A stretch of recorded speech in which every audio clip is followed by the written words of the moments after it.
guys, it's the end of March and I thought it might be a nice day to give my large Opuntia a good soak and try to wake them up a little bit.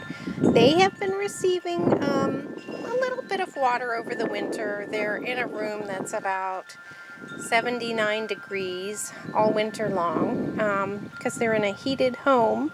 So I don't actually hold back on the water because I don't feel like they can totally go into dormancy.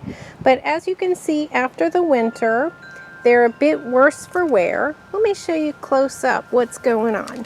So you can see here, these white areas look like it's a little bit dehydrated.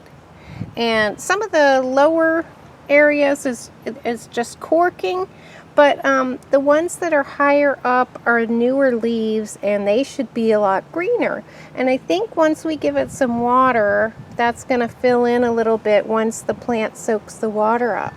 So we're going to go ahead and give that a try. Now, these were the Opuntia that were frostbitten in the late fall that I decided I should move in. And I gave them a pretty hard prune, so they got chopped back, which I actually think I'll do every year because then they're a more suitable size to bring indoors. But I'm going to give them a water, and their cuttings are doing beautifully. And actually, all of them are putting on new growth, so this is telling me that it is waking up. It's time for some water. But the cuttings are beautiful. They're not at all dehydrated looking. They're younger plants, so I think they're a little more resilient, but they came out really nicely, the cuttings. This one over here has a little bit of the white area, but I'm going to see if I give them a big drink and let them have some sunshine today, if they start to look better. Okay, so let's give it a nice generous water. Got a big watering can here. The water's not too cold. I'm really going to give it a nice soak.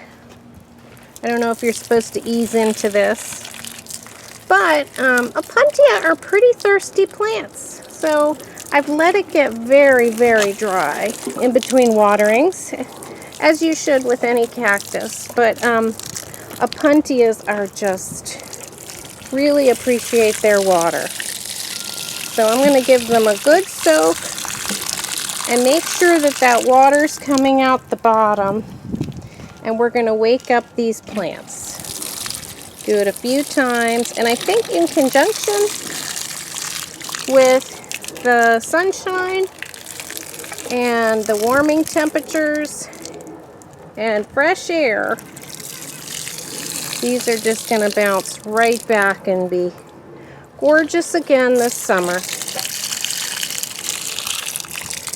Okay, now we'll sit and wait. Let them have a little sunshine. Now this is mid-afternoon. I'm not going to put them out here all day long, as they've been indoors all winter and I really don't want them to get sunburned. You kind of have to acclimate them for all day sun. So I guess over the next 2 weeks I'll just lug them in and out, and then after a 2-week period I'll probably bring them back up to the greenhouse, at which point we shouldn't have any danger of frost. Okay, here we are a full day later after the deep watering of my Opuntia cacti, my beaver tail cacti. I wouldn't say there's a gigantic difference, but more of the pads do look greener and more filled in. They have less of this white area where the flesh is pulling away from the skin. So I definitely think it's a little more hydrated. It's probably going to take several more waterings and maybe some more warm weather for it to really green up. But I do think that the watering made a difference, and now I can take it and put it up into the greenhouse. I feel like it's warm enough in the greenhouse. It's usually about 10 degrees warmer than the outside temperatures, which have been in the 40s and 50s. So I think it's safe to bring these guys out, and they're supposed to be somewhat hardy, although I did notice in the fall that it couldn't take full frost. But there you go, guys. They're all watered. And one disclaimer, I did a deep watering all of a sudden because I had done a little bit of watering over the winter. If you had completely withheld all watering, it might be better to do something more gradual. But like I said, I had watered it once or twice a month during the winter time in my heated home. So that's why I felt like it was okay to do a really deep watering on these guys. And hopefully I'll be able to show you in a couple weeks, maybe on some other videos, that they're really looking better. Thanks for tuning in, guys, and I hope everyone is staying safe and doing well.